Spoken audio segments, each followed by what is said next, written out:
எனக்கு ஒரு சமாதி கட்டி வை, ஒரு பேர் வரட்டும். சமாதி கட்டணும்னா 1 லட்சம் ரூபாய் பணம் கொடு. எதுக்கு? செங்கல் மணல் சித்தாளுக்குழி மேஸ்திரிக்குழி உனக்கு சமாதி கட்டி டைல்ஸ் போட்டு விட்டுற, நீ தலைதவசத்துக்கு வந்து பார்க்கலாம். உன்கிட்ட 1 லட்ச ரூபாய் குத்தாடி சமாதியை கட்டுவேன். உன் ஊர் திருவண்ணாமலை பண்ணி வட்டி விட்டுருவேன். தாத்தா யார் என்று விளக்க முடியுதா? தாத்தா நாரோ இல்ல கௌரோ சொல்லு தாத்தா. டேய் இதோ காந்தாரிதாஸ் ஆண்டு வரக்கூடிய அவன் பிள்ளையாக என் பேர் தான் ஜகுனி மாமன். அப்படி இருந்தாலும் இவர் ராஜாவுக்கும் துரியோதனுக்கும் பகை என்பது கிடையாது. எனக்கு என் பெரியமாரி மகன் தான் பகை. ஏன் தெரியுமா? ஏற்கனவே காலத்தில் உள்ளத்தில் பகையை வைத்து உதட்டில் உருவாடி கொண்டு நாளுக்கு நாள் அவன் குடும்பத்தை நான் தான் கெடுத்துட்டு வரேன். அப்படி இங்கே நான் போய் சொல்லிட்டு வரேன். அப்படியே கொஞ்சம் லெப்ட் உண்ணா கும்பலா வந்து பாபா லெப்ட் வா ஜாய் அரவா லெப்ட் வாடா.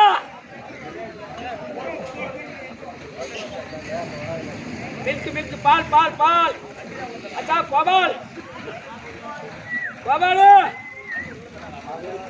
சிவசங்கரி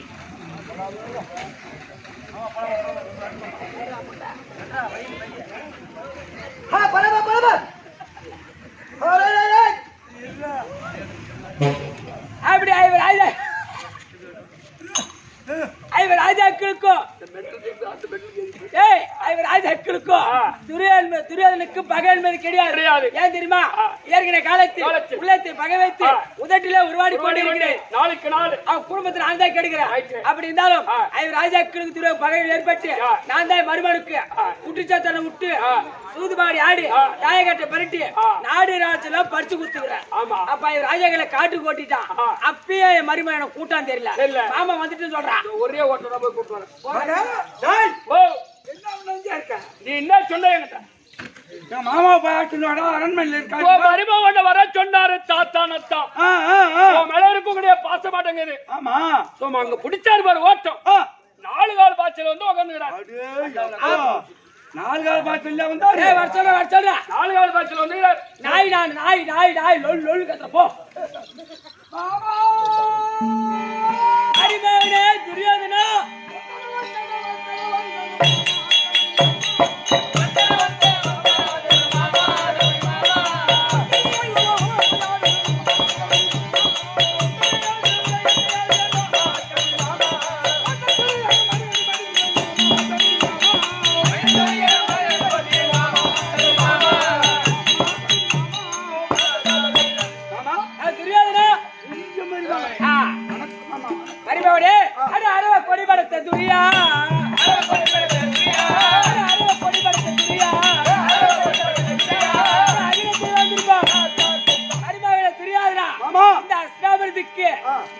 எப்பொழுது நீ ராஜாவை நீயா இருடா. வேற யாரா வந்துகிட்டு அது வந்துகிட்டு மாமா அது வந்து கைதியே குதிரையா பொண்ணு அப்படியே வந்துதா வர சொல்ற நீங்க போடு நான் 3 முகார் சோரிப்பே ஆச்சுடா பொண்ணு பாத்து. ஓ அப்பா ஏ கண்ணே பானுமதி பெருமதி ராணி வேக போடு அப்பா எப்பா பானுமதி காந்தார தேசமானோ அப்பா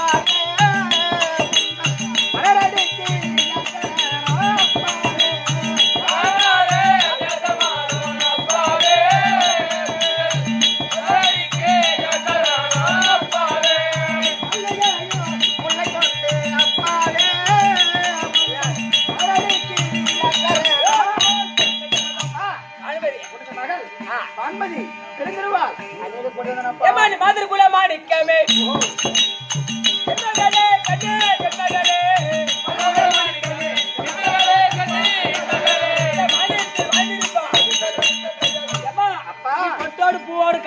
காலோட கால போற மெட்டியோட உள்ள போற சட்டியோட நல்லா இருக்கும். ஏ மருமகனே, மாமா வாழ்த்த காரணம் சமயம் கொண்டு இருக்கேன். ஓஹோ சபைக்கு வர வேண்டியவர்கள் எல்லாம் வந்த உடனே மறுபடியும் அப்புறம் ரகசியத்தை மறுபடியும் பேசலாம். கேளு கேளு. மனு, எங்க தாத்தா ஆதினத்து சம்பாதிச்சு அவர் தான். கண்டிப்பா நான் பெரிய பேரன். என் மேல்தான் உயிர் எங்க தாத்தாவுக்கு. ஆமா. சீக்கிரமாக சென்று உனக்கு பேரன் துரியோதன சபைக்கு அழைத்து என் தாத்தா போய் சீக்கிரம் போய் விட்டா.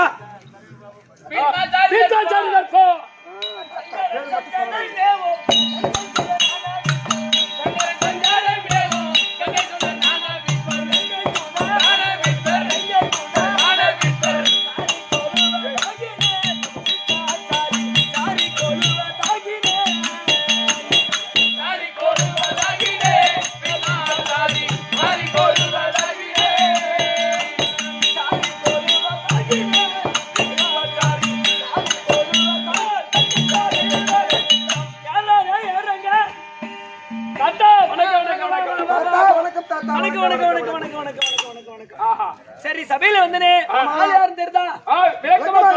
அப்பா சந்திர மகாராஜருக்கும் கங்கா தேவிக்கும் பிறந்த பீஷ்மாச்சாரி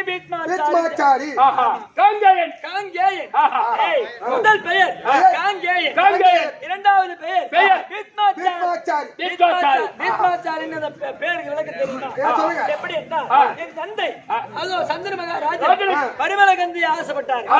அந்த விஷயத்தை தெரிஞ்சு நான் என்ன செய்தேன், அந்த தாசராஜன் இடத்துல சென்று பெண் கேட்டேன். எங்க அப்பாவுக்கு பெண் கேட்டேன். ஒரே உலகத்துல ஒரு தகப்பன் போய் தான் ஒரு பெண்ணை பார்த்து பிள்ளைக்கு கல்யாணம் பண்ணுவாங்க. ஆனா ஒரு பையன் போய் ஒரு அப்பனுக்கு பெண் கேட்ட பாரு. தாசராஜன் என்ன சொன்னார், என் மகள் வயசுல பிறக்கக்கூடிய மகன் பிள்ளை இந்த நாட்டுக்கு அரசன் ஆவானா, இந்த நாட்டுக்கு உரிமை ஆவானா, நீ இருக்கும் போது என் மகன் என்னுடைய பேரைய இந்த நாட்டுக்கு உரிமை ஆவானா அப்படின்னு கேட்டான். அப்ப நான் என்ன செய்தேன், அந்த கங்கையிலே நின்று அப்போது பீஷ்மத்தை தரித்தேன். எப்படி மண்ணாசை, பெண்ணாசை, பொருளாசை, மூன்று ஆசை வெறுத்து நான் இப்போ ஒரு பீஷ்மாச்சாரி பீஷ்மத்தை தரிச்சேன். அப்ப அவனுடைய வாக்கு கொடுத்து பரிமளகந்தியை தந்தை சந்தமகனுக்கு திருமணம் செய்து வச்சேன். அப்ப அப்பாவுக்கு பெண் பார்த்து திருமணம் செய்து வச்சால்ரா நானு. ஆமா, அப்படி திருமணம் செய்து வைத்து ஆனா இருந்தாலும் இப்ப நடக்கக்கூடிய கதை என்னவென்றா, துரியோதனாதிகளுக்கும் பாண்டவர் ஐவராஜாளுக்கும் அது சண்டை, அதோ விரோதம் ஏற்பட்டு அது காட்டுக்கு அனுப்பிச்சிருக்கான். காட்டுக்கு 12 வருஷம் ஓராண்டு அஞ்ஞாத வாசம். ஆனா பாண்டவர்களோ இப்ப அஞ்ஞான வாசத்தை கைக்கூடிய வேலை நாள் வந்துருச்சு. ஆனா இருந்தாலும் துரியோதன மன்னன் தாத்தா வருமடி கட்டளை. ஆனா இன்றைக்கு தினத்துல எது கூப்பிடான்னு தெரியல. தாத்தா வந்துட்டு கொள்ள சொல்ற போயிடாய்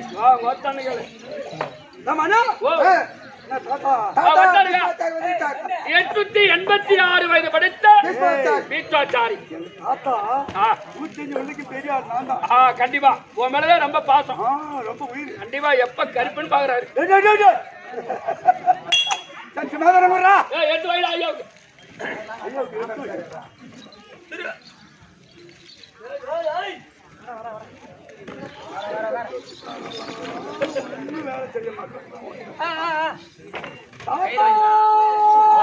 துரியோதனா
கூட்ட காரணம் என்னடா? தாத்தா என்னப்பா? இந்த சபையை கூட்டி இருக்கேன் தாத்தா. ஓ சபையா கபையில கூட்டிருக்கியா? ஆமா. யாரா வந்திருக்குது?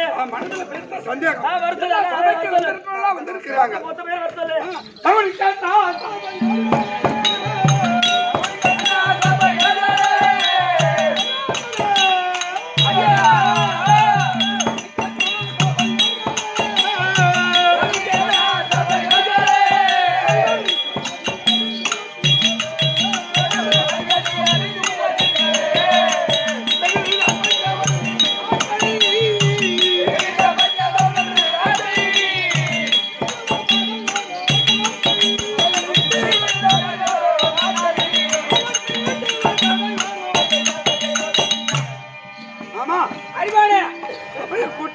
என்ன தெரியுமா?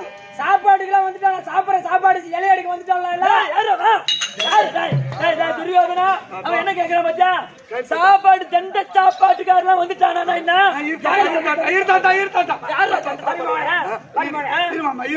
வயிற்று பார்த்தா தெரியல. எவன் தண்ட சாப்பாடு அதெல்லாம் அவன் திறமை. மறுபாடு ஐவராஜாக்கள் உயிரோடு இருக்காங்களா, உயிர் துரத்து விட்டார்களா? அதுதான் பெருத்த சந்தேகம். அதுதான் இன்னைக்கு சபையை கூட்டியிருக்கேன். ஏன்னா உனக்கு புத்தி இருக்காடா? அது நேரா என்ன கூப்பிட்டு மாமா ராஜாக்கள் செத்துட்டாளா இருக்குதால கேட்டுட்டா அது நானே பதில் சொல்லிருப்பேன். சாப்பாடுல வந்தவங்களா போய் கூட்டு கேக்குறீங்க. யாரா சாப்பாட்டுக்கு வந்தவங்களா? ராஜாக்கள் காட்டுல சத்தியமா செத்துட்டானுவேன். அவங்களுக்கு செய்ய வேண்டிய காரியம் நடத்தி போய் துரியோதனா இப்ப சபைக்கு என்ன கூப்பிட்ட காரணம்? எதற்கு கூப்பிட்ட தாத்தா? அழுத்த காரணம் என்ன வேண்டாம்? ஆமா சொல்றாரு. ஐவராஜாக்கள் உயிரோடு அல்ல, உயிர் திறந்து விட்டார். அவளுக்கு செய்ய வேண்டிய இமச்சடங்கம் மருமகனே துரியோதனா நீ செய்யலாம். சரி அவரா பதில் சொல்லிட்டு அதுமாதிரி செய்ய. என்ன கூப்பிட்டு நீ? நீ பெரிய மூதாதியாச்சா, என் சபையில் இருக்கிய, அதனால இன்னொரு வார்த்தை எப்படி இருக்காங்க செய்யலாமா, என்ன விவரம்? சரி சரி என்ன கேக்குற? ஆமா சரி என்ன கேள்வி கேக்குற? நான் பதில் சொல்லுவேன். சரி அவனை கேள்வி கேக்குறேன், அவன் பதில் சொல்லிட்டான். அவர் வார்த்தை முடிஞ்சு போச்சு. நீ என்ன தாத்தா சொல்ற? ஓ ஐவர் ராஜாக்கள் பாண்டவர்கள் உயிரோடு இருக்கிறாங்களா இல்லையான்னு கேக்குறேன். தர்ம துரியோதனா அவர் நிச்சயமாக உயிரோடு தான் இருக்கின்றார். நிச்சயமாக உயிரோடு இருக்கின்றார். அல்ல ராஜா கொண்டு உனக்கு அறிவு கெட்டு போட்டதா? அல்ல ராஜா கொண்டு உனக்கு அறிவு கெட்டு போட்டதா? அல்ல ராஜா கொண்டு உனக்கு அறிவு கெட்டு போட்டதா? அல்ல ராஜா கொண்டு உனக்கு அறிவு கெட்டு போட்டதா? அறிவு கெட்டு போட்டதா? ஏய் ஓய் துரியோதனா நான் நிச்சயமா சொல்றேன், அவங்க உயிரோடு தான் இருக்கின்றார்கள். ஏய் சத்தியமா செத்துருப்பாங்களா? அல்லடா பீச்மா உனக்கு அறிவு கெட்டு போச்சுடா. அல்லடா பீச்மா உனக்கு அறிவு கெட்டு போச்சுடா. அல்லடா பீச்மா உனக்கு அறிவு கெட்டு போச்சுடா. அல்லடா பீச்மா உனக்கு அறிவு கெட்டு போச்சுடா. முக்குவாடி போட்டு மூளை கட்டி போச்சுடா. முக்குவாடி போட்டு மூளை கட்டி போச்சுடா. முக்குவாடி போட்டு அதனால தெரியாதா? ஐயோ ராஜாக்கள் சத்தியமா செத்துருப்பாங்க. நம்ம வீட்டுல நடக்க வேண்டிய விஷயம் நடத்துப்போம். நிச்சயமாக உயிரோடு தான் இருக்கிறார். பாடுவேன். ஜகுனி தில்லு முள்ளு திருவாதிரைய நல்லவர் கடிக்குமோ? தில்லு முள்ளு திருவாதிரைய நல்லவர் கடிக்குமோ? தில்லு முள்ளு திருவாதிரைய நல்லவர் கடிக்குமோ? தில்லு முள்ளு திருவாதிரைய நல்லவர் கடிக்குமோ? நல்லவர் கடிக்குமோ நாளை கடிக்குமோ? நல்லவர் கடிக்குமோ நாளை கடிக்குமோ? கடிக்குமோ தில்லு முள்ளு பட்டவனே யாரு?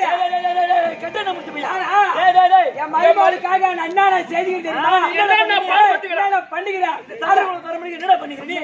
என்ன ஹலோ சர்வ சார் என்ன பாத்தீங்கன்னா சர்வ எவ்வளவு பாடுபட்டுக்கிறேன்? உனக்காக எம்மா பாடுபடுகிறேன். பகடியாடி பாண்டவரை வளர்த்து பகடியாடி பாண்டவரை வளர்த்து ஓட்டி வைக்கிறேன். பகடியாடி பாண்டவரை வளர்த்து ஓட்டி வைக்கிறேன். பகடியாடி பாண்டவரை வளர்த்து ஓட்டி வைக்கிறேன். மத்திய பாண்டாளி கையால சூது பகடியாடி இந்த நாட்டை விளக்க விட்டு குட்டிச்சாத்தல் விட்டு விளக்க வச்சு தாயகத்தை பெருத்தி வெளியவே சொல்ற பத்தியா நீ? என் மருமகனுக்கு நாடு நாயகத்தை பறிச்சு கொடுத்தாரு. என்ன பார்த்து நான் அவ்வளவு சர்வ சாதாரணமா பேசுறேன். நீங்க ஒண்ணு சபையில இங்க பேசவே கூடாது. என்னடா அவனை பேச விட்டு நினைக்கிறீங்க? ஒன்னு அவன் பேசணும், என்ன தாத்தா?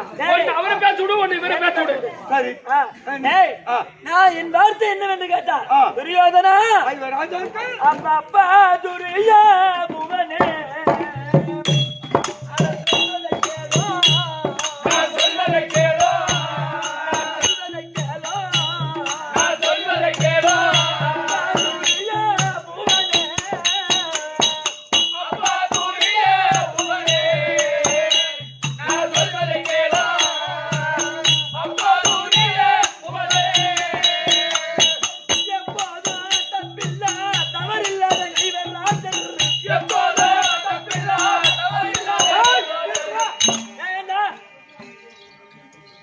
பார்த்தா என்கிட்ட தான் இருக்காருன்னு பார்த்தா ஆமா. மனு ஓ அவரு என்ன வார்த்தை சொன்னார் கேட்டு நீ எப்பயுமே தப்பில்லாத ஐவர் ராஜாக்கள் அப்ப நாங்க 100 பேரும் தப்பு செய்யணும்னு கேக்குறேன் நீ குற்றமில்லை தெரிஞ்சு குருகுருடுது டேய், டேய், டேய், டேய். நீயும் பேரன்தான் அவனும் பேரன்தான். நான் உன்னை குற்றமா சொல்லுவேனா? நான் சொன்னேனா? என்னன்ற ஊர்ல ஒரு தப்பு பண்ணிட்டா நிமிர்ந்து நடக்க முடியுமா? முடியாது குற்றமில்லை தெரிஞ்சு குருகுருடுது தேவட போய் பாவத்தை கொடுத்துட்டு போ. யாரு கேட்டா நான் அதை உட்கார்ந்து உன் மாமனை அதான் நீ சொல்லு தாத்தா துரியோதனா, டேய், அந்த பாண்டவருக்கு நீ என்ன கட்டளையிட்ட? 12 வருஷம் வனவாசம். ஒரு ஆண்டு அஞ்ஞானம் டேய், 12 வருஷத்தையும் ஆ. 12 நாளாகவே முடித்து விட்டார்கள் வனவாசம். நிறுத்து தாத்தா ஆமாடா. காட்டுல என்ன இருக்கு 12 வருடத்தை 12 நாளா எப்படி முடிக்க முடியும் அங்க எங்க சாப்பாடு என்ன இருக்கும் என்ன சாப்பாடு அங்க காட்டு நான் பழம் வைக்கிறதா கோல தலக்குதா அவங்க எப்படி கழிச்சிருப்பாங்க எப்படி கழிச்சிருப்பாங்கன்னு கேக்குறேன். 12 வருஷத்தையும் 12 நாளா கழிச்சேன்னு சொல்றியே, எப்படி கழிச்சிருக்காங்க? ஆமா. துரியோதனா, அந்த காருண்ய தேவனாலே அவருக்கு கழுத்துருக உண்டாகி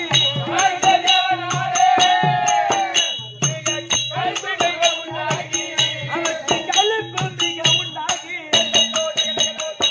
துரியோதனா, காருண்ய தேவன் டேய், முதல் வனமான சூரிய வனத்திலே ஆமா அந்த அட்சய பாத்திரத்தை பெற்றார்கள். அந்த சூரிய பகவான் சூரிய நாராயணனிடத்துல அச்சபாத்திரம் அட்சய பாத்திரம் அது என்ன செய்யும்? என்ன? காலையில ஒரு வேளைக்கு நீ என்ன சாப்பாடு நினைக்கிறியோ அந்த சாப்பாடு கொடுக்கும் அந்த அட்சய பாத்திரம். ஒரு வேளை மட்டும் அப்படியா ஆமா. நீ என்ன நினைக்கிறியோ என்ன சாப்பாடு கேக்குறியோ அந்த சாப்பாடு அப்படியே கொடுக்கும் அந்த அச்சபாத்திரம் அச்ச பாத்திரம் ஒரு ஆளுக்கும் கொடுக்கும் ஆ, 1 லட்சம் பேருக்கும் எத்தனை பேர் வேணாலும் கொடுக்கணும். என்ன சாப்பாடு நினைக்கிறியோ அந்த சாப்பாடு அதே கொடுக்கும். நீ கறி சோறு கேட்டா கறி சோறு சாம்பார் சாதம்னா சாம்பார் சோறு நீ எந்த சாதம் கேட்டா அது அப்படியே அங்க வரும். அந்த அட்சய பாத்திரத்தை வைத்து ஒருவேளை சாப்பாட்டு முழுசா சாப்பிட்டு அவங்க 12 வருஷத்தையும் 12 நாளாகவே கழித்து முடித்தார்கள். சரி. ஆனால் இப்பொழுது இப்போ பாண்டவர்கள் என்ன செய்யறாங்க தெரியுமா? எங்க? துரியோதனா, அவர் அரண்யவாசம் விட்டுமே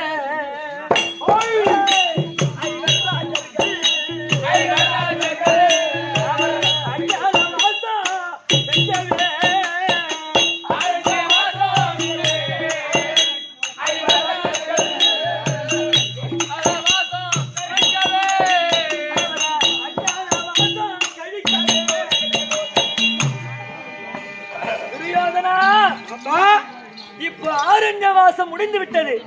அஞ்ஞான வாசத்தை கழிப்பதற்காக ஆரண்யம்னா காடு ஆமா காடு முடிஞ்சு போச்சு அஞ்ஞானம்னா நாடு நாட்டுல இருக்கும் மறு உருவு தரித்து நாட்டுல அவன் காலங்களுக்கு கிளம்பிட்டாங்க. இப்ப நாட்டுலதான் இருப்பாங்க.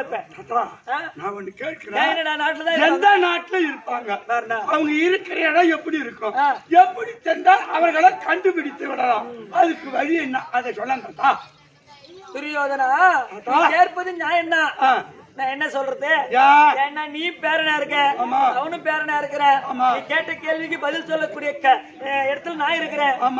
நீ நல்லது கேக்குறியா கெட்டது கேக்குறியான்னு தெரியல. இருந்தாலும் நாட்டுல இருக்காங்க, உயிரோடு தான் இருக்காங்கன்னு சொல்றேன். ஆமா, உயிரோடு இருக்கா. நாட்டுல இருப்பாங்க. அவங்க இருக்கக்கூடிய இடம் எங்க, எப்படி இருக்காங்க, எப்படி போனா அவர்களை கண்டுபிடித்து விடலாம்? ஓ, கண்டுபிடிச்சா மறுபடியும் 12 வருஷம் வனவாசம் ஓட்டலாம்னு நினைக்கிறேன். ஆமா தாத்தா. சரியப்பா, நீ கேக்குற நான் சொல்றேன். சொல்லு. ஏன்னா அவர் நாட்டிலே இருப்பார்கள். அப்படி அந்த நாட்டுல இருந்தா அவர் எப்படி அவரை கண்டுபிடிக்கிறது அப்படின்னு கேக்குறேன். அவர் இருக்கக்கூடிய நாடு சேமம் பொருந்தி இருக்கும். மாதமும் மாறி போய் மழை பெய்யும். மாதமும் மாறி 10 நாளைக்கு ஒரு மழை. ஆமா, 9 நாள் ஆச்சுன்னா 10ஆம் நாள் மழை பெய்ஞ்சிரும். மாதமும் மாறி பெய்யும். அது எல்லாம் சேமம் பொருந்தி இருக்கும். கட்டு களம் ஆகும். ஒரு கட்டு களம், ஒரு கட்டு களம் 12 மரங்கள் ஆகும். பச்சம் தாண்டவம் ஆடும். மீன் தண்ணில மேயும். ஒரு பசு மீன் கரையில மேயும், தண்ணியில மேயும்ன்ற ஒரு பசு மாடு 12 லிட்டர் பால் கறக்கும். கண்டிப்பா அவங்க இருக்கிற நாட்டுல அவங்க இருந்துட்டாங்கன்னா அந்த மாடு ஒரே ஒரு மாடு 12 லிட்டர் காலையில பால் கறக்கும்.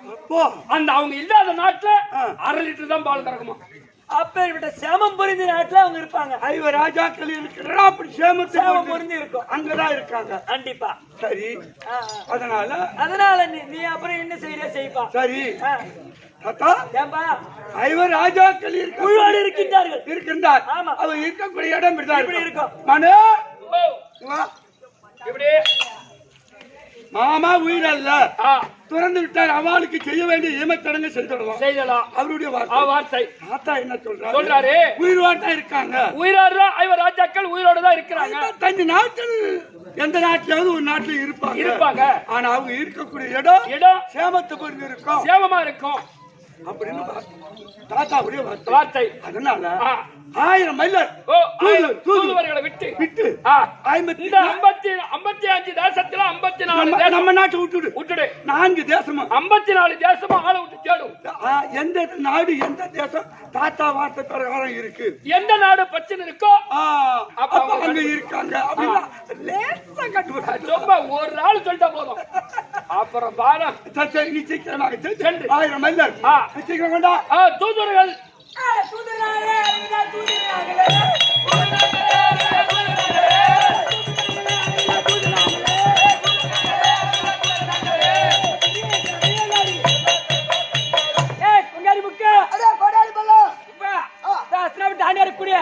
துரியோதனனுக்கு நம்ம தூதர், அதனால துரியோதன மன்னன் கூட்டு இருக்கிறார். ஆமா நம்ம தூதர்கள். ஐயா மகாராஜா வணக்கம். தூதர்கள் மாமாவுடைய வார்த்தை ஐவராஜாக்கள் உயிர் துறந்து விட்டார். தாத்தா சொல்லியிருக்காரு 55 நாட்டில் ஐவராஜாக்கள் இருக்கக்கூடிய செழித்து வாங்கி இருக்கும் அப்படின்னு சொல்லியிருக்காரு. சரி எங்க தாத்தா, நீங்க மரம் செடி கொடி காடு நாடு மணலா கூட செழிச்சு பாருங்க. அதுல பூந்து மறைஞ்சு இருந்தாலும் இருப்போம். கண்டிப்பா கண்டிப்பா. காடு செடி முதரெல்லாம் கூட நீக்கி பாருங்க அதுல இருக்காங்களான்னு தேடி பார்த்து எந்த நாடு எப்படி இருக்கு அந்த சேமத்தை எண்ணிட்டு மறுபடியும் சொல்லணும். புறப்படு அந்த இலக்கு.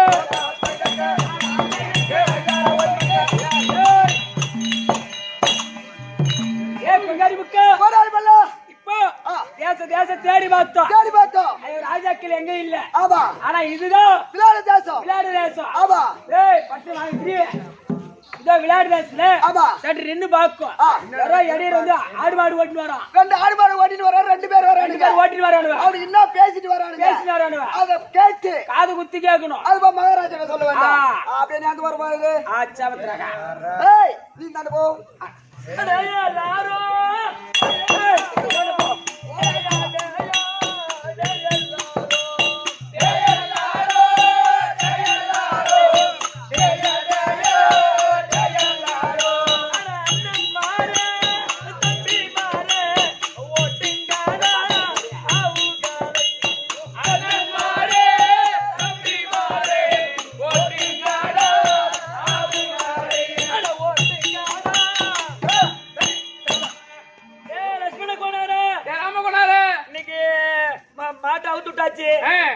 சரி காட்டுக்கா விடு மேட்டும். நம்மளாம் வந்து விளையாட தேசத்துல ஆடு மாடு மேய்க்கக்கூடிய ஆமா. ஆனா டேய் அரசாங்கத்துக்கு கதை என்னன்னு உனக்கு தெரியுமா? எப்படி தெரியாது சொல்லுங்க. நம்ம நாட்டுல பெரிய அதிசயம் நடந்திருக்குது. எப்படி? விளையாட நாட்டுல நம்ம நாடு எங்க ஓட்டா அதனாலதான் அதனால ஏன்னா ரொம்ப வறட்சியா இருக்கு நம்ம நாடு ஏற்கனவே. ஆமா டேய் என்ன சுத்தமுத்த ஆளு இருக்கு போறாங்கடா பாறா. ஒரே ஏன்னா இது அரசாங்கத்து ரகசியம். பேசக்கூடாது. பொழுதுபோக்காக பேசுறோம். அதனால நமக்குள்ள பேசிக்குவோம். அதனால டேய் ரொம்ப வறட்சியா இருக்கு நாடு இருந்தது. ஆனா டேய் நம்ம நாட்டை தேடி 6 பேர் வந்தாங்க. 6 பேர் அவங்க வந்ததுல இருந்தான் நம்ம நாடு சேமம் பொருந்தி இருக்கு. எந்த குறையும் கிடையாது. எந்த குறையும் கிடையாது. அது யாருன்னு கேட்டா முதல்ல எங்குப்பட்ட ஐயர்னு ஒருத்தர் வந்தாரு. அவர் என்ன பண்ணாரு, எனக்கு வருங்காலம் செல்காலம் தெரியும் அப்படின்னு சொன்ன உடனே அவர் விளையாடனுடைய ராஜா பக்கத்துல அவர் அமர்ந்துட்டாரு. அப்போ ரெண்டாவது பலாயன்னு ஒருத்தர் வந்தாரு. எனக்கு 1 வருஷம் அடைக்கல வேணும் அப்படின்னு சொன்ன உடனே நம்ம நாடு ராஜா அவரை பார்த்த உடனே ஓ இவர் நல்லா சமையல் செய்வேன் என்ன உனக்கு தெரியும் கேட்டாரு. என்ன தொழில் தெரியும்? என்ன செய்வேன்? சமையல் செய்வேன், சமயத்துல சண்டையும் செய்வேன். அப்போ நீ மடப்பள்ளிக்கு போ அப்படின்னு அந்த பலாயன் நினைச்சிட்டாரு. மடப்பள்ளி அனுப்பிச்சிட்டாரு. அப்போ மூன்றாவதாக ஆணுமில்லா பெண்ணுமில்லா பேடின்னு வந்தாரு. அந்த அவரு வந்தாங்க. அவரு ஒரு வருஷ காலம் எனக்கு வாழணும், அடைக்கலம் கொடுங்கன்னு கேட்டாங்க. அவருக்கு என்ன திறமை தெரியும்னு கேட்டா அவரு நாட்டியம் புரிவேன், நாட்டியம் செய்வேன் அப்படின்னு சொன்ன உடனே அவருக்கு அங்க நாட்டிய மேடைக்கு போயிட்டாரு. எல்லாம் அவங்க மவளுக்கு நாட்டியம் செய்ய கத்து கொடுக்க அனுப்பிட்டாரு. அப்போ மூன்றாவது நான்காவதா அது 2 பேர் வந்தாங்க. ராமகிருதி தந்திரப்பாளர். அவங்களுக்கு என்ன திறமைன்னு கேட்டா ஒருத்தன் எல்லா குதிரைக்கு அடக்குவான், அடங்காத குதிரையை அடக்குவான். அவன் குதிரை ஆகிட்டு போயிட்டான். அப்புறம் நான் 5வதா ஒரு மாடு மேய்க்க, ஆடு மாடு திறமையை மேய்ப்பேன் அப்படின்னு சொல்லிட்டு அவன் ஆடு மாடு மேய்க்க அனுப்பிட்டாங்க போயிட்டான். அப்போ இப்படி 5 பேர் ஒண்ணு. ஆனா 6வதா ஒரு பெண்ணு. ஆமா, மகாலட்சுமி போல, மகாலட்சுமி மாதிரி. ஆமா, பிரித்த கூந்தல், வெள்ளை சேலை அடித்து அத பனிமாத அம்மா இருக்காங்க பத்தியா, அந்த சுதேச்சன் அம்மா நாட்டுக்கு ராணி. அந்த அம்மா கிட்ட வந்து ஒரு வருஷ காலம் உங்க நாட்டுல இருக்கணும், அடைக்கலம் கொடுங்க அப்படின்னு கேட்ட உடனே சரி 5 பேருக்கும் ஆம்பளைங்களுக்கு அரசர் கொடுத்தாரு. நான் கொடுக்குறேன் உனக்கு அடைக்கலம் அப்படி என்று சுதேச்சன் அம்மா என்ன சொன்னாங்க, என் பக்கத்திலே இரு, உன்னை பார்த்தா தெய்வீகமா இருக்க, அதனால என் பக்கத்திலே இருமா அப்படின்னு பனிமாதாக பக்கத்திலே என் தினமும் உத்தியாவனம் செல்வது, அது மலர் பெருத்துவது, மலர் இப்படியே அவங்க வேலை. ஆனா ஒரு நாள் இந்த பனிமலை இருக்காங்க பாரு, அந்த கீச்சகம் ஆசைப்பட்டான். வனத்துல இருக்கும் போது கீச்சகம் பார்த்து ஆசைப்பட்டுட்டான். அந்த உத்தியானத்துல பூ பறிக்க போனாங்க பாரு, கீச்சகம் பார்த்து ஆசைப்பட்டான். கீச்சகம் யாருன்னு கேட்டாங்க சுதேச்சன் அம்மாவுக்கு தம்பி. அவன் ஆசைப்பட்ட உடனே இந்த பெண்ணு எப்படியா சேர வேணும் அப்படின்னு விட்டாரு, துரத்துறான். அப்ப என்ன செய்தான் அந்த அம்மா, அத மடப்பள்ளி இருக்கக்கூடிய பலாய இடத்துல போயிட்டு இப்ப கீச்சகம் மேல ஆசைப்படுறான் அப்படின்னு சொன்னாரு. அப்படின்னு சொன்ன உடனே சரி அந்த மண்டபத்துக்கு வர சொல்லு, வெள்ளைக்கால மண்டபத்துக்கு வர சொல்லு, நான் பாத்துக்கிறேன்னு சொல்லிட்டு சொல்லிட்டாரு. அப்படியே அனுப்பி அந்த அன்றைய நேரத்துல அப்படியே என்ன செய்தாங்க தெரியுமா, அப்படியே கீச்சகா பெண்ணா உருவ மாதிரி சொல்றாரு. பலாயன் என்ன பண்ணாரு, பாஞ்சாலி மாதிரியா படிப்பெண் மாதிரியே போயிட்டு அப்படியே புடவை போத்தீங்கன்னு நின்னுட்டு இருக்காரு. அப்போ பலாயன் என்ன சொல்றாரு, கீச்சகனை பார்த்து ஆசை குத்து 60, மோக குத்து 30. நீ நான் முதல்ல குத்துறதா நீ முதல்ல குத்துறதா அப்படின்னு கேட்ட உடனே அப்ப என்ன சொன்னா, அப்பலாம் பெண்ணு உருவமா இருக்காரு. ஆமா, பாஞ்சாலி மறந்துன்னு இருக்காங்க, குரல் மட்டும்தான் பாஞ்சாலி சொல்ற மாதிரி. பனிப்பெண்ணு நீ சொல்ல வந்துச்சு எனக்கு, பனிப்பெண்ணு மறைஞ்சுன்னு இருக்காங்க. அந்த சமயத்துல அப்போ ஒரு குத்து விட்டான். முதல்ல அந்த கீச்சகம் ஒரு குத்து விட்டான், அது பொண்ணாச்சன் மெதுவா அடிச்சான். அதனால 2வது பலாயன் என்ன சொன்னாரு, நான் இப்ப ஆசை ஒரு குத்துறேன் அப்படின்னு சொல்லிட்டு குத்துறா பாரு, ஒரே குத்தி அவன் குத்த இவரு குத்து கீச்சகம் கத்த 104 3 பேர் வந்துட்டாங்க. அவன் தம்பிமார்கள் மொத்த பேரையும் அப்படியே மாவா பேஞ்சு குத்தி மாவா பேசி வெள்ளைக்கால மண்டபத்துல விளக்க ஏத்திட்டான். அப்படிலாம் அரசாங்கத்துக்கு நடந்தது. ஆனா இதெல்லாம் நமக்கு தேவை, வேற சொல்ல தேவையில்ல. கோல போட்டோமா நம்ம போயிடணும், சாப்பிட நம்ம போய்ப்பா பாப்போம். சரி, இருந்தாலும் என்ன எடுத்து பாக்கலாம். விளையாட தேசத்துல யாரோ 5 பேரா 5 பேர் கூட ஒரு படி பெண்ணா வந்திருக்கிறாங்களா. ஆனா அவங்க வந்த உடனே இந்த விளையாட பருவம் ரொம்ப விளையாட தேசத்தில் தாண்ட மாறுது. மகாராஜா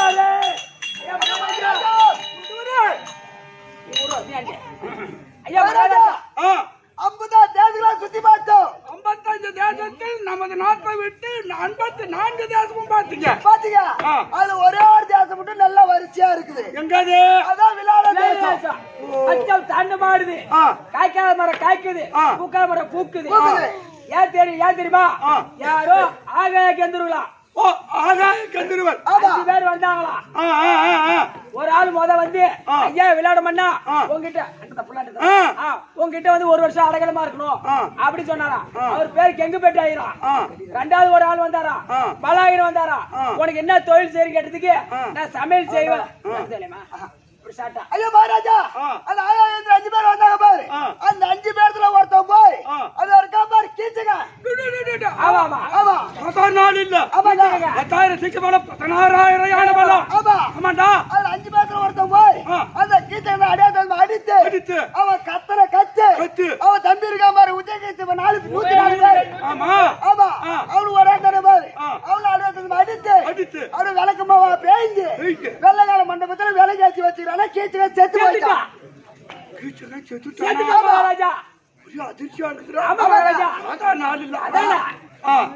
அதனால் கீச்சகன் மாண்டு போயிட்டான் மாண்டு போயிட்டான். அதனால் அந்த நாடு செழித்தோங்கி இருக்கு ஆமாங்க ஏய் ஓ இது ஒரு சமாச்சாரம் ஆச்சு எப்படிங்க கீச்சகன் அடியோ தண்டமாக அடிக்க அடிக்க யாரு நம்ம கிட்ட முதல் மந்திரியா இருக்கான திருக்கமன்னர். திருக்கர்த்தா ஆமா. அவங்கிட்ட அடித்தாள முடியாத நம்ம கிட்ட வந்து அபேசம் வந்திருக்கான் ஓஹோ கீச்சகன் தான் செத்து போயிட்டான்னு செத்து சொல்றிய போயிட்டான். ஆமா ஆனால் அவனை கூப்பிட்டு தாம்பலத்தை கொடுத்து அனுப்பினார் தென்பாடி கானகத்தில் இருக்கக்கூடிய ஆவாகி பத்மநாபன் ஆஹா விளையாடம் வருவான் சண்டைக்கு ஆமா. விளையாடம் முடிஞ்சு சும்மா தூசாட்டிப்பான் திருக்கர்த்தா ஒரே போடு போட்டா அங்க அந்த 5 பேர் சும்மா இருப்பானா அவனுக்கு பயந்து சண்டைக்கு வருவானுங்க அப்ப 5 ராஜாக்கள் என்று கண்டுபிடித்து விட்டால் மீதி படி 2 சூப்பர் ஐடியாங்க நல்ல ஐடியா அதனால அதனால் சீக்கிரமாக சென்று முதல் மந்திரியா இருக்கக்கூடிய சரி. திருக்கர்த்தர் அடுத்த சீக்கிரமாயிட்டு வா திருக்கட்ட மன்னன் இருப்பா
அதிசயிக்க